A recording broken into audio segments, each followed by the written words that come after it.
Sean bienvenidas y bienvenidos a También Opinamos. ¿Cómo están? Me da mucho gusto saludarlos en este nuevo video, en este nuevo programa de También Opinamos de este canal de YouTube, donde esta semana ha habido varios temas en el debate nacional e internacional. Uno de ellos la visita de Donald Trump a México y otro de ellos el cuarto informe de gobierno de Enrique Peña Nieto.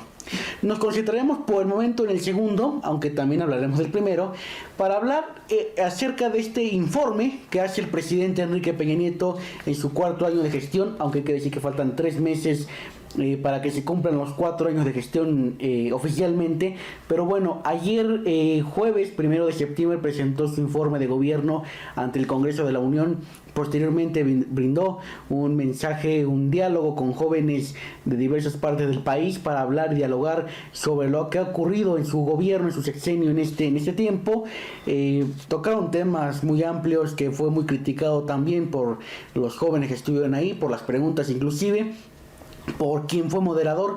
Pero independientemente de ello, vamos nosotros a comentar como canal de YouTube sobre este cuarto informe de gobierno. Y aquí en También Opinamos les presentamos la conversación que sostuvimos con el doctor Rafael Oyola Díaz, quien es investigador del Instituto de Investigaciones Sociales de la UNAM, de la Universidad Nacional Autónoma de México, y conversemos con él para conocer qué piensa de este cuarto informe de gobierno, qué piensa de lo que ha pasado en estos 4 años de gobierno, qué piensa de temas importantes en la agenda nacional, como es el tema del cambio climático, del tema ambiental, del tema económico, del tema político y otros temas más que son importantes que los ciudadanos debatamos, conozcamos, analicemos y sobre todo que actuemos. Lo que necesitamos es más conciencia de ambos y menos acciones vacías. Estoy totalmente desilusionado de esta investigación. La UNAM debería ser un ejemplo democrático para el país y es un contraejemplo. Los problemas del país se reflejan en la universidad.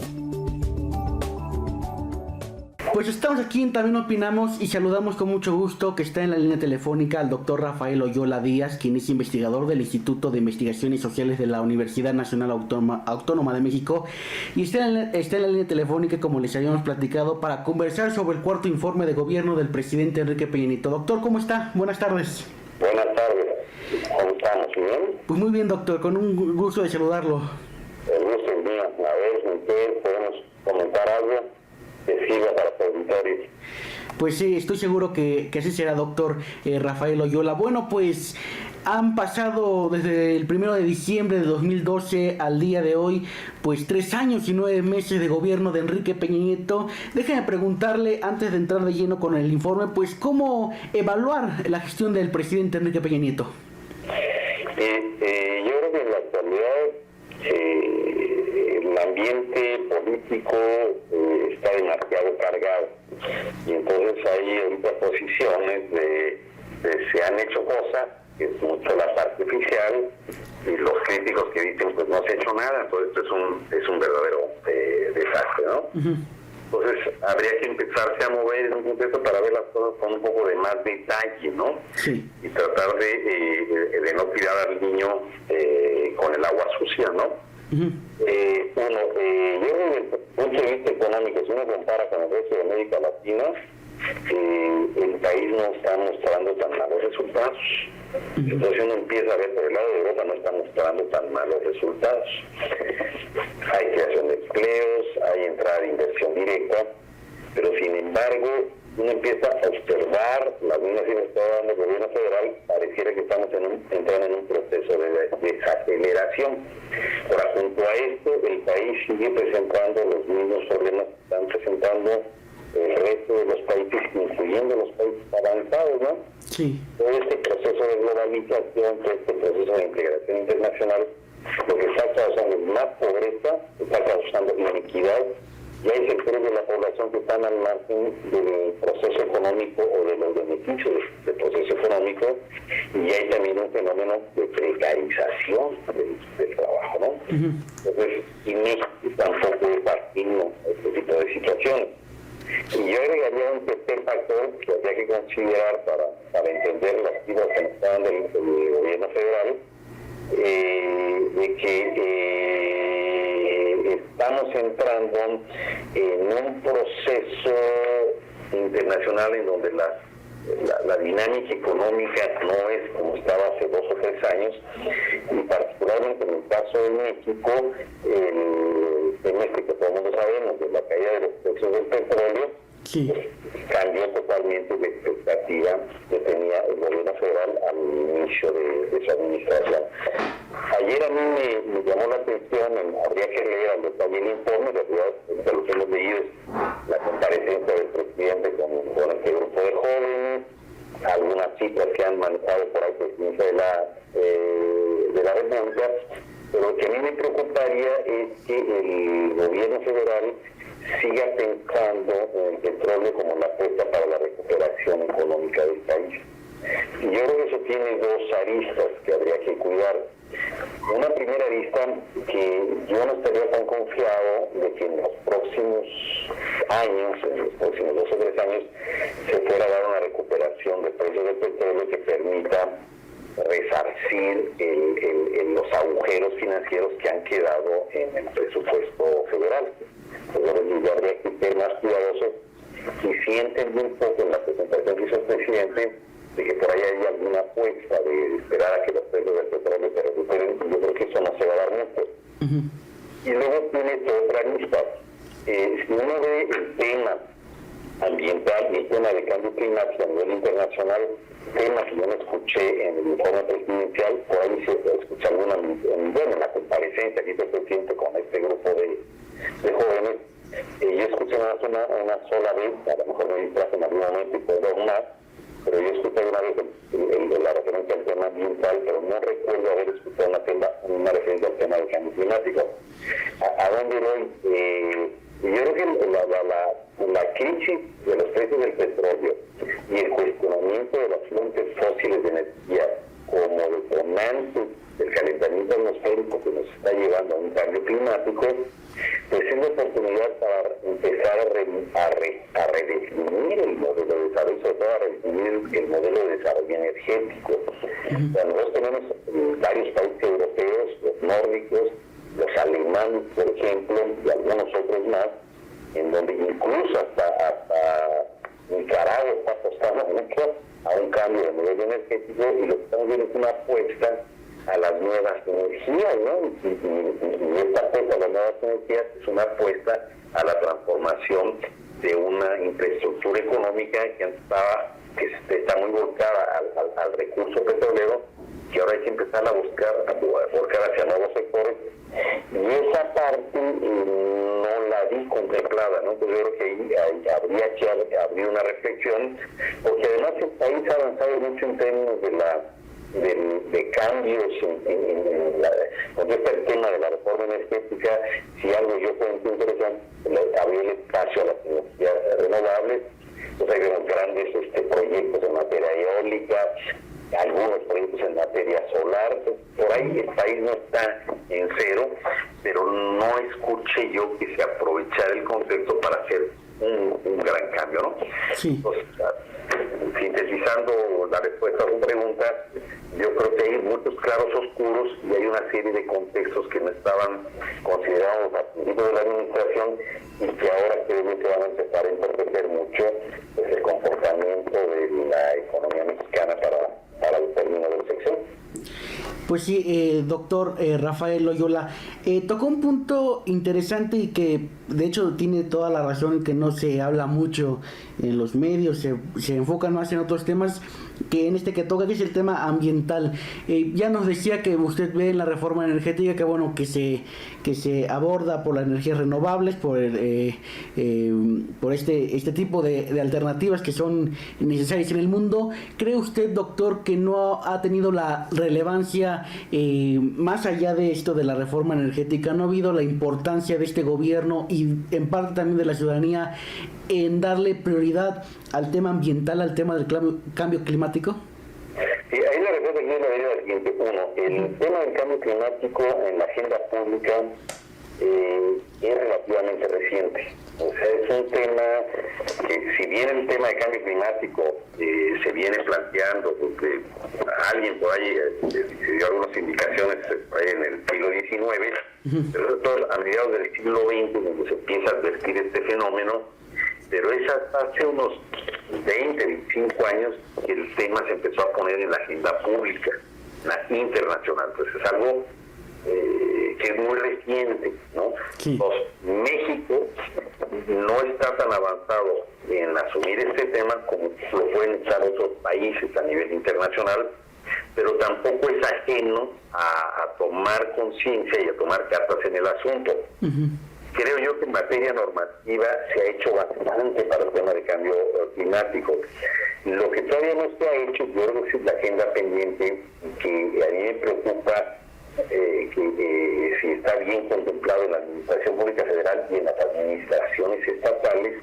Lo que yo no veo es que la agenda del cambio climático esté más allá de buenos propósitos y de un andamiaje normativo. Ese es un buen avance, pero hay que dar avances más serios en términos de cambio del modelo de desarrollo y todo el modelo de desarrollo económico, donde obviamente es responsabilidad de la administración pública, sea federal o estatal o municipal, pero también es responsabilidad de los agentes económicos. Yo creo que esa parte todavía no llegamos. O sea, México jugó un papel muy importante en la COP21, en la acuerdo que tomó el país, todo el mundo lo reconoce. México se va a realizar a final de año la cumbre de la biodiversidad, que es un acontecimiento importante, pero a la vez lo que habría que reforzar, y eso es lo que no me queda ni todavía tan claro, habrá que ver el informe con más detalle, que vayamos a acciones muchísimo más empáticas, muchísimo más agresivas, para que la agenda de cambio climático tenga un impacto transversal en toda la administración pública y que empiece a impactar también a los actores privados para definir un modelo de desarrollo. Porque el problema de cambio climático tiene que ver con un modelo civilizatorio, con un modelo de organización social. Ese modelo de organización social articulado en una economía consumista y articulado a una economía muy fincada en el petróleo ya está bromando, está quedando atrás.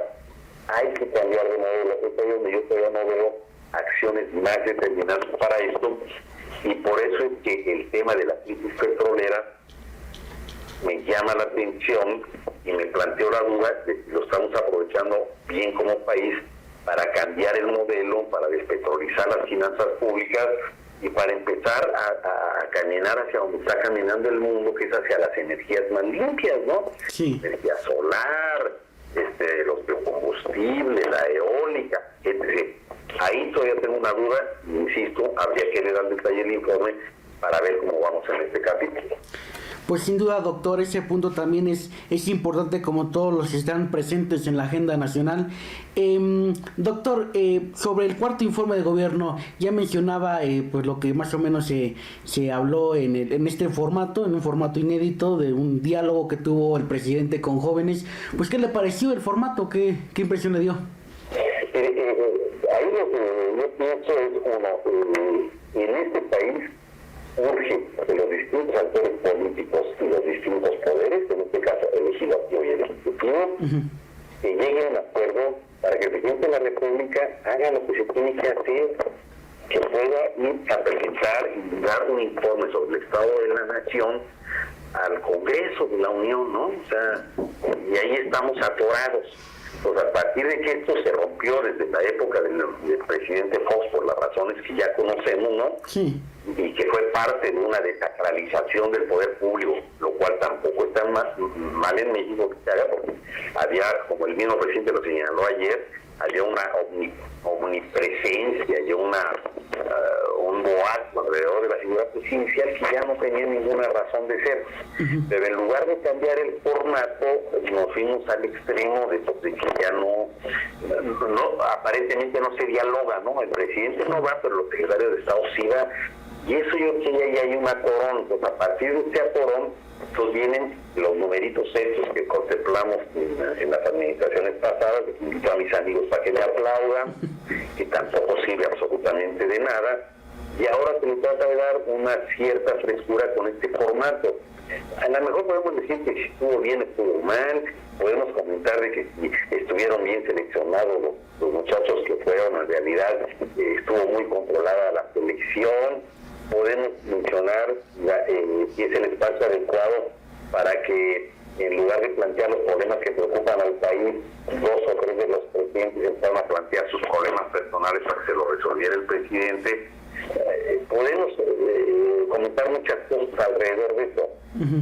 Al final de cuentas, en mi opinión, ese tipo de formatos no sirven porque hay que buscar la manera que se vuelva a restablecer esta posibilidad de que el titular del Ejecutivo Federal tenga la oportunidad de ir una vez al año ante el Congreso de la Unión a presentar un informe sobre el Estado de la Nación, no nada más entregar el informe, sino que presentar un resumen, una síntesis del estado de la administración pública, y habría que buscar mecanismos en donde también el Ejecutivo pudiera escuchar los posicionamientos de los distintos partidos.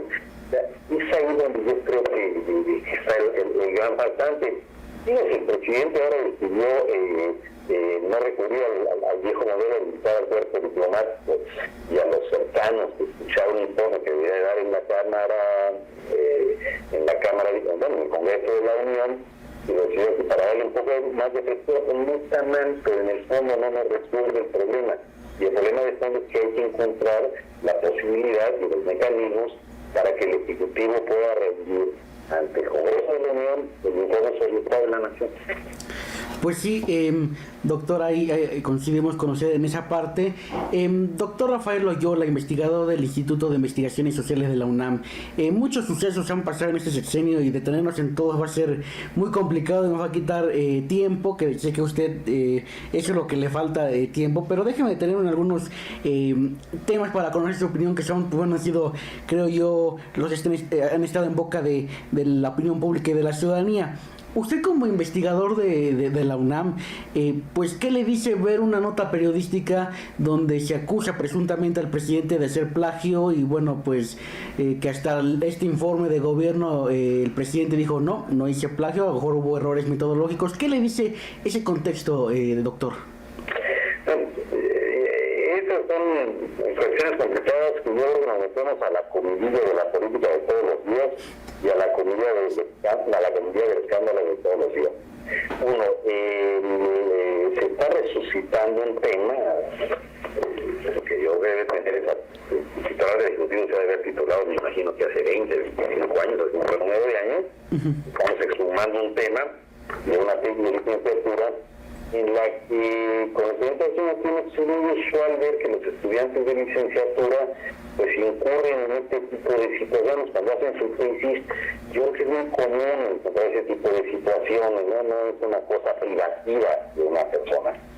Dos, por ahí hay un reporte de la propia Universidad Panamericana sobre las supuestas fallas que tiene la tesis del presidente.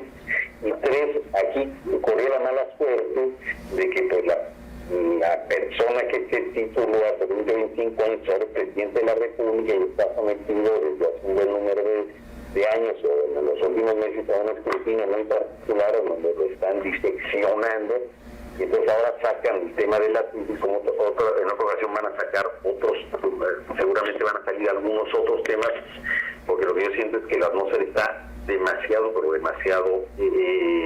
cargada. Yo aquí lo que sacaría de lección es que los hombres políticos tienen que entender que cada vez más van a estar sometidos al escrutinio público y que nadie se va a salvar. Sí. Dos, las instituciones que se presten para que las cosas como las tesis de grado no se hagan adecuadamente apegadas a ciertos cánones que deberíamos de tener en la academia y que no siempre se cumplen, pues que empiecen a tomar más cartas en el asunto, ¿no? O sea, este tipo de descuidos no nada más son de la UPN, son muy normales en todas las instituciones académicas, ¿no? Y tres, pues yo creo que va en la misma dirección de lo que ha preocupado este país en estos últimos años, y que es una insistencia de todos los días que ayer se menciona en la comparecencia del presidente Peña Nieto, en el sentido de que o entramos a un país de más apego a la norma y de más legalidad o estamos fritos, ¿no? Porque si hubo malos manejos en una tesis y si por otro lado los funcionarios están robando o los gobernadores de no sé cuántos estados están acusados de corrupción, pues en el fondo es lo mismo. O sea, somos en este país tenemos una cultura y un manejo de la institucionalidad que no ha logrado meternos en el orden para ser respetuoso de las reglas, para no ser abusivo del uso de los recursos públicos y para cumplir las normas, ¿no? Pues ahí lo que yo pensaría es que esto que ha pasado en estos últimos años alrededor del tema de la corrupción, cuando menos tenga como resultados que empecemos a reforzar, como parece que se ha hecho en los últimos meses, el andamiaje normativo para evitar los temas de corrupción que tienen que tocar a las demás esferas del sector público, y dos, que esto dé lugar a la construcción de un andamiaje institucional, sobre todo en los servidores públicos, para empezar a aplicar la ley y empezar a observar la normatividad para que no haya desvíos de fondos ni usos privados de fondos. ¿Qué es lo que yo quiero decir con esto? La situación política del país está muy complicada. Estamos en un momento sumamente delicado. Hay que aprovechar las circunstancias para avanzar un país más transparente y de derecho, y no nos vayamos a empantanar, como está ocurriendo en Venezuela, en una suerte de engarrotamiento del poder público que termina con enfrentamientos en la calle, que termina con reformas muy autoritarias del Estado, y que termina con un país que parece que se está deshaciendo. Aquí en el caso de México está la confrontación muy fuerte, pero todavía no veo que estemos en un proceso de desintegración del poder político, porque al menos hay una respuesta del sector público, ¿no? A lo mejor no es la respuesta que nos gustaría tener a todos, pero no dejemos que se encapsule el poder público en una respuesta de no escuchar y de respuesta de fuerza. Entonces yo prefiero escuchar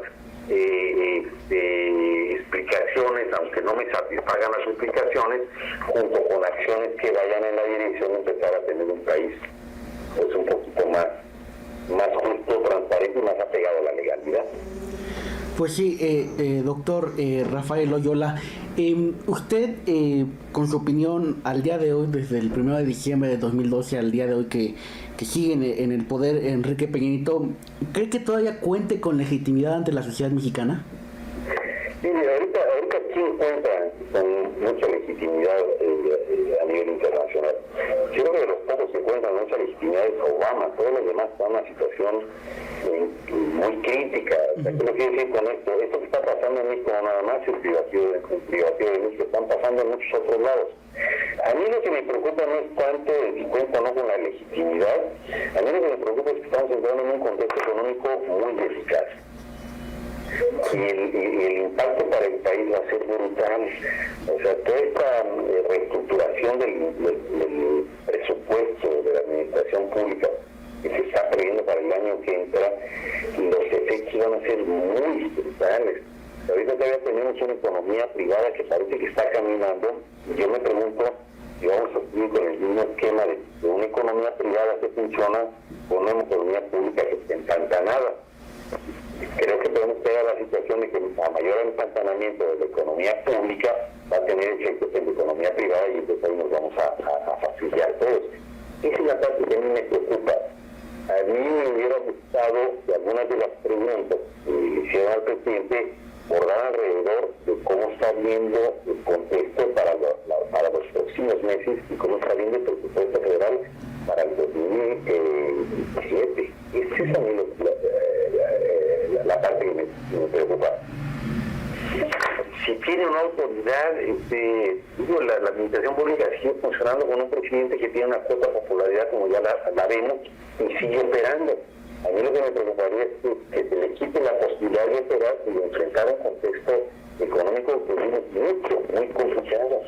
Pues ahí yo no sé qué tanto nos tengamos que detener en la discusión de si tiene más o menos autoridad, o mejor nos concentramos en observar cuáles son las condiciones que va a tener el gobierno federal y todos los demás niveles de gobierno para poder operar razonablemente para el próximo año, ¿no? Así es. ¿Cuál va a ser el impacto en salud? Sí, la baja presupuestal. ¿Cuál va a ser el impacto en el sector rural, en el sector, en el campo, ¿no? ¿Cuál va a ser el impacto en el sector de la seguridad, ¿no?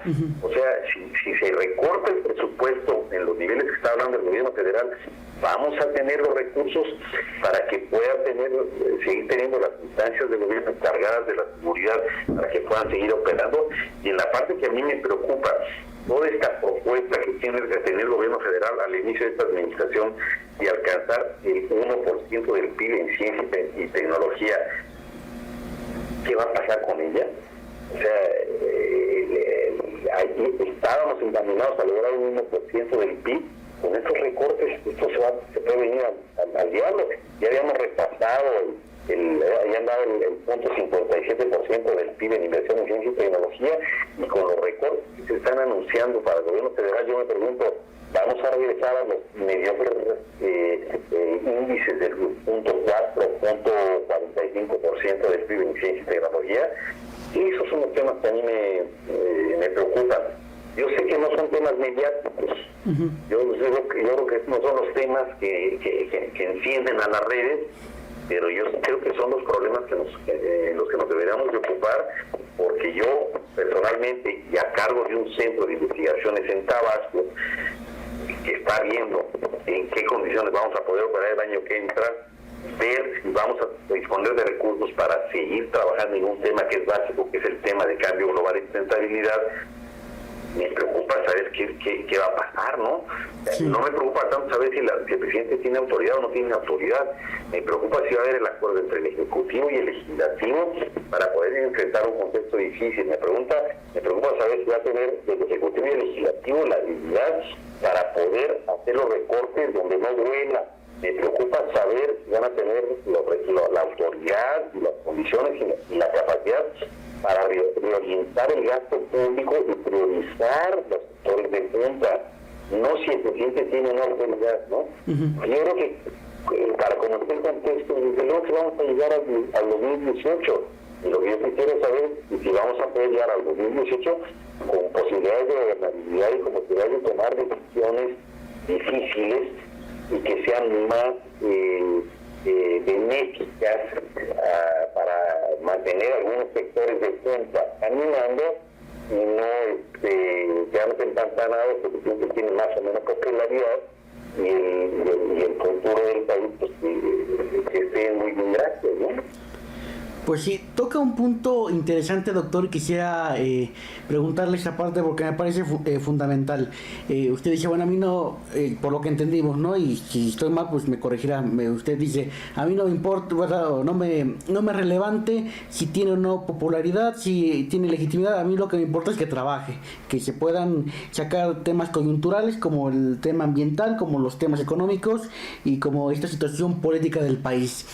Doctor, bajo esa situaciones, la cuestión económica, la cuestión política que vive México, la cuestión ambiental, el cambio climático, ¿cuál debería de ser en su perspectiva, en su opinión, el papel de la ciudadanía para ser un factor de presión, aparte de las redes que son pues importantes en estos días? ¿Cuál debería ser nuestra postura, nuestro papel, nuestro ser diario para encaminar estas pues actividades, estas agendas de la economía, de la cuestión política y para ir tratando de ir cambiando estas problemáticas que hay en México? Yo, hacia de pronto, yo pensaría en algunos puntos. Primero, yo creo que tenemos que ir teniendo una ciudadanía mucho más proactiva, más pendiente de los asuntos públicos y más vigilante de lo que están haciendo quienes toman las decisiones. Una primera.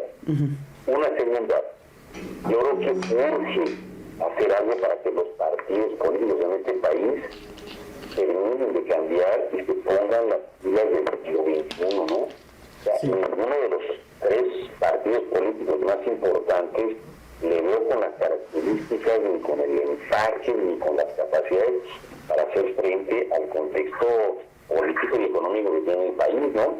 Son partidos muy gourmands, son partidos muy abusivos, por lo que escuchamos en la noticia, son partidos demasiado corruptos, ¿no? Incluso los chiquitos, como está viendo a ver cómo se beneficia, y son los que al final de cuentas hacen gobierno o integran el cuerpo legislativo, que es el que va a tomar las decisiones, ¿no? Y los partidos políticos vienen de la ciudadanía, y los partidos políticos vienen del voto que está dando la ciudadanía. Entonces yo creo que ahí la ciudadanía tendrá que tener un papel muchísimo más agresivo, muchísimo más presente, para empezar a limpiar, a regenerar el espacio de los partidos políticos, del espacio de las elecciones. Y el otro tema que a mí me preocuparía, en donde debería de estar presente la ciudadanía, pues es en fortalecer los espacios de participación de forma tal que no nos vayamos con los argumentos mediáticos del momento, sino que tratemos de llevar la discusión hacia los problemas de fondo del país, ¿no? Yo creo que a veces los medios nos ganan y ponen en la mesa del debate público una serie de problemas con los cuales uno se divierte enormemente, con los cuales uno se nutre de todos los chistes que circulan por las redes, pero que no necesariamente están tocando los problemas que le importan al país o que le deberían de ocupar al país, ¿no? Entonces, en ese sentido, que la ciudadanía también mucho podría hacer para que pongamos atención a los problemas reales, no a los de la superficie. Doctor, ese tema y para concluir, déjeme preguntarle, ¿cree que hay pues alguien con muy mala leche o varios con muy mala leche? Que digo, no podemos aquí decir que haya sido una buena o mala administración, como bien dice, hay claroscuros, pero creo que se ha utilizado algunos factores que han ocurrido en el país para desviar la atención de la ciudadanía, como bien dicen, problemas nacionales. Creo que hay, que como decían por ahí, que el reportaje inclusive había sido una venganza política. ¿Cree que se ve esto en México? ¿No entiendo la pregunta? Sí, ¿cree que haya aquí alguien con muy mala leche en el sentido de tratar de desviar la atención de los problemas que usted ha mencionado, que son fundamentales, desviándolos con otros temas que usted ha dicho, son mediáticos? Yo creo que no hay alguien, hay muchos que quieren desviar la atención. Aquí todo el mundo hay quienes quieren llevar agua a su molino, hay quienes quieren golpear por un lado por distintas razones. Yo creo que hay muchos que quieren desviar, no nada más es uno, ¿no? Con eso averiguar quién está atrás de estas cosas, no sé, y poner el nombre y apellido, pues siempre es divertido, pero no está focalizado o sea, yo no creo que esté focalizado en un sector, en un grupo o en una persona en particular. Hay demasiado revuelo, hay demasiados descontentos, hay demasiadas preocupaciones por lo que está ocurriendo en el país, y entonces es un buen elemento para que se muevan actores que tratan de desamarrar las cosas. Y por otro lado también es legítimo que eso se haga, ¿no?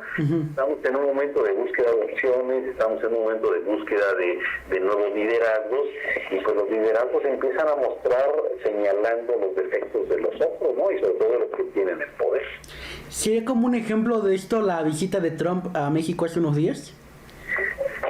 Pues yo creo que la visita de Trump, en mi opinión, fue una apuesta y como lo estamos viendo ahora, tuvo demasiado riesgo, ¿no? Yo creo que ahí Trump se vio muy hábil, agarró las cosas, creo yo que él va a sacar más raja de la que podamos sacar como México. Yo creo que esta cuestión de establecer el diálogo con todos los distintos candidatos, o los dos, en este caso, los dos candidatos a la presidencia de Estados Unidos, con lo que significa para México Estados Unidos, pues yo creo que es absolutamente legítimo y válido, pero los tiempos en los que se hacen, la manera en cómo se hacen, pues habría que pensarla si fue la correcta o no fue la correcta, ¿no? A mí me preocuparía que Hillary Clinton no viniera. A mí me da la impresión de que no va a venir Hillary Clinton. Ella está poniendo el acento en el tema de una reforma migratoria. Yo creo que eso le va a dar más una visita a un poder fuera de Estados Unidos que ser México, que pueda ser Canadá o que pueda ser Centroamérica, donde llegan también los migrantes. Yo no la veo que vaya a venir a México, por lo que yo le estoy escuchando. Y como también no creo que el beneficio que pudo haber obtenido Trump en la visita a México se vaya a mantener y vaya a darle un aire que está necesitando su campaña, ¿no? O sea, ayer estuvimos aquí en estos días con la visita de Trump y toda esta polémica que se armó, y lo que yo estoy leyendo en las redes, que después en la prensa, no en las redes, en la prensa, que después del discurso que dio Trump allí en California, parece que fue el discurso que fue a dar después de la visita a México. Sí, en Arizona. En Arizona, donde habló de la migración, pues una buena parte de los grupos de sectores de corte hispánico ya se retiraron de la campaña, ¿no? Pues, el señor tiene la habilidad de estarse apuñalando solo todo el tiempo. Yo espero que el señor termine por apuñalarse y que la distancia que tenga con la candidata Clinton sea cada vez mayor y que se caiga, ¿no? Entonces, en ese sentido, yo trataría un poco como de dimensionar si la venida de Trump a México, con toda la discusión de si fue atinado o no atinado haberlo invitado a México, si ese oxígeno que quiso agarrar a México le va a servir para jalarse un voto latino. Yo no lo creo, ¿no? Y justo por los datos que estamos viendo, no son los demócratas los que lo están criticando, sino las gentes cercanas al Partido Republicano de composición hispánica, pues se están retirando, ¿no? Y yo espero que eso siga sucediendo, ¿no? E igual, no sé si valdría la pena haber esperado a que se hubiera terminado el proceso electoral en Estados Unidos, ¿no? Pues entonces sí va a cambiar mucho la posición de México, ¿no? En el juego interno de Estados Unidos, ¿no? O sea, ¿qué tanto vamos a ser parte de un juego de política interna norteamericana, ¿no? Yo preferiría que no fuéramos parte, que nos mantuviéramos un poquito distantes y defendiendo las posiciones que nos corresponden como país soberano e independiente, aunque les pusiéramos entrecomillados, ¿no? Pues sí, doctor Rafael Loyola Díaz, investigador del Instituto de Investigaciones Sociales de la UNAM. Yo le agradezco enormemente que nos tome esta llamada. Sé que anda fuera de la ciudad y por eso doblemente le agradezco enormemente para hablar de este tema tan importante por la ciudadanía, que es importante debatirlo con todas las posturas, con todas las voces, para entenderlo y sobre todo por lo que le habíamos preguntado, para hacer algo todos. Así que, doctor, muchísimas gracias. Bueno, pues lo que hice el programa, espero que sea útil para abonar una reflexión que nos permita buscar mejores caminos para este país. Gracias por vernos en esta entrevista. Síganos viendo en este canal de YouTube con las entrevistas más importantes de los temas más relevantes de la agenda nacional. Soy José Luis Medina Rivera. Hasta la próxima. Lo que necesitamos es más conciencia de ambos y menos acciones vacías. Estoy totalmente desilusionado de esta investigación. La UNAM debería ser un ejemplo democrático para el país y es un contraejemplo. Los problemas del país se reflejan en la universidad.